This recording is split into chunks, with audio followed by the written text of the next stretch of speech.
Başkanımızın İstihbarat Törağısı, İçki İşler Ministerliği bugünkü avtomobilleri tapşırma zemine dayandağı ministerin orunbasarı Milisan Generalbay Urmanbekov.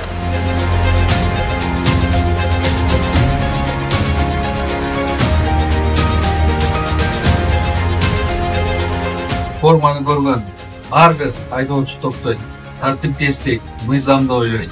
Ошондуктан сиздердин кызмат өтө жооптуу кызматтардын бири. Кымбаттуу Улан Оканович, бүгүн элибиз сауктуу тез көрүнүштөрдөн баш тарткан, элге таза ак кызмат кылган жаңы муундагы маек кызматкерлери калыптанып келе жатканын көрүп жатат. Илгери эл ичинде айтылып жүргөн ишенимсиздик, мыйзамсыз акча алуу сыяктуу көрүнүштөр акырындап артта калууда. Бул сиздердин бекемдиктин, күчтүү тарбиянын, жетекчиликтин жана реформалардын жыйынтыгы деп билем.